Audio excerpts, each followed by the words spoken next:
तो हम निकालने वाले हैं मैक्सिमम सेफ स्पीड जब कोई भी व्हीकल हॉरिजॉन्टल सर्कुलर रोड पर बिना किसी स्किडिंग के मोशन करती है।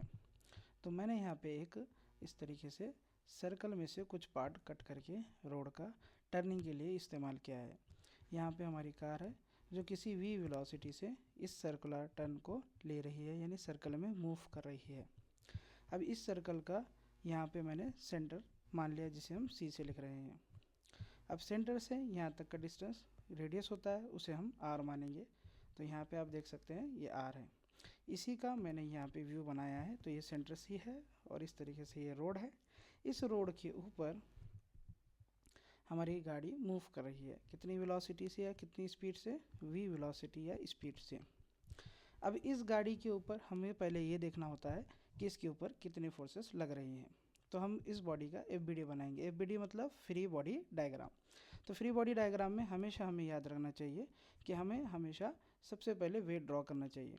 तो सबसे पहले बॉडी का हम वेट ड्रॉ करेंगे। वेट हमेशा बॉडी का mg होता है और वो हमेशा क्या होता है? वर्टिकली डाउनवर्ड होता है, यानी इसकी डायरेक्शन हमेशा नीचे की तरफ होती है।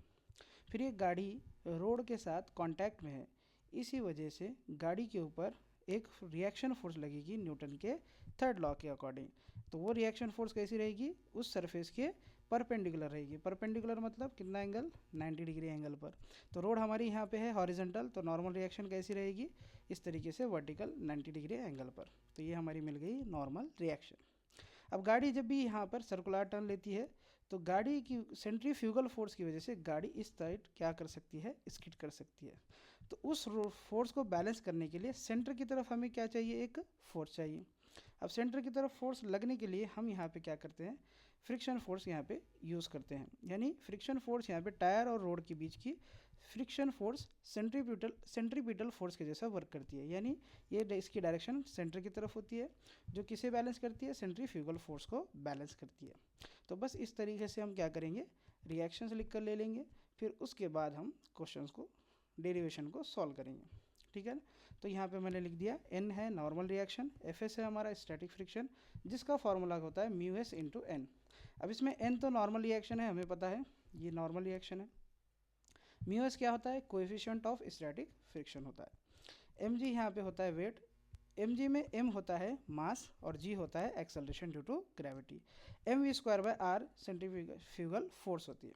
ठीक है, अब बस हमें क्या करना है? इक्विलिब्रियम कंडीशन लगाना है, यानी फोर्सेस को बैलेंस करना है। यानी ऊपर जाती हुई फोर्स को नीचे जाती हुई फोर्स क्या करेगी? बैलेंस करेगी। राइट में जाती हुई फोर्स को लेफ्ट में जाती हुई फोर्स क्या करेगी? बैलेंस करेगी। यानी n को mg बैलेंस करेगा और Fs को mv²/r बैलेंस करेगी। तो वही चीज़ मैंने यहाँ पे की। तो मैंने फर्स्ट इक्वेशन लिखी n = mg, इसको हमने दे दिया इक्वेशन नंबर 1। फिर उसके बाद Fs को हमने mv²/r, यानी ये हमारी कौन सी फोर्स थी? फ्रिक्शन फोर्स, जो किसके जैसा एक्ट कर रही थी? सेंट्रीपिटल फोर्स के जैसा। और ये हमारी कौन सी फोर्स है? सेंट्रीफ्यूगल फोर्स है। दोनों एक दूसरे को बैलेंस कर लेंगे। तो इक्वेशन नंबर ये 2 हो गया। अब हम ये जानते हैं, क्या जानते हैं? कि फ्रिक्शन फोर्स, जो स्टैटिक फ्रिक्शन फोर्स है, उसका फॉर्मूला होता है μs(n), और ये कैसे वैल्यू होती है? मैक्सिमम वैल्यू होती है। If speed v is increases, Fs also increases and the maximum value of Fs is μs into n। तो यहाँ पे ये बताना चाह रहा है कि जैसे जैसे स्पीड बढ़ती है वैसे वैसे फ्रिक्शन की वैल्यू बढ़ती है, और फ्रिक्शन की एक लिमिटिंग वैल्यू है, यानी ज़्यादा से ज़्यादा फ्रिक्शन की वैल्यू कितनी हो सकती है? μs into n। बस यही सी बेसिस पे हम फ्रिक्शन का फॉर्मूला लिख देंगे। हमको यहाँ पे पता करना है μs की वैल्यू। तो क्या करेंगे?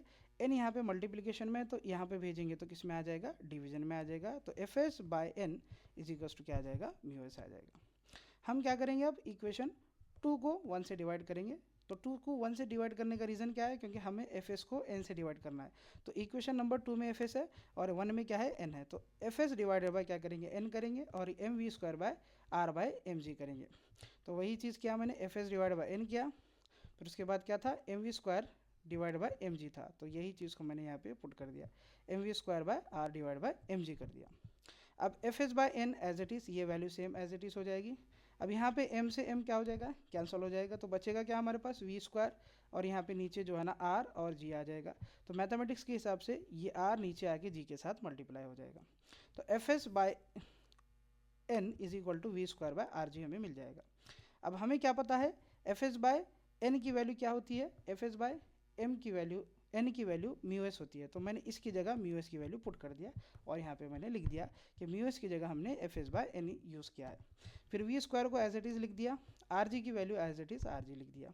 हमें क्या निकालना है, v की वैल्यू निकालना है, यानी वी स्क्वायर को मैंने सेम इधर पुट कर दिया। अब ये जो आर जी था इधर डिवीजन में था, इक्वल टू के उधर साइड जाके क्या हो जाएगा, मल्टीप्लिकेशन में आ जाएगा। तो mu S R G is equal to V maximum square आ जाएगा। लेकिन हमें स्क्वायर की ज़रूरत नहीं है, तो हमने क्या किया, दोनों साइड स्क्वायर रूट ले लिया। तो ये पूरी वैल्यू किस में आ गई, रूट के अंदर आ गई। तो root mu S R G is equal to V maximum हो जाएगा। तो यही हो हमारा फाइनल आंसर। ठीक है, थैंक यू।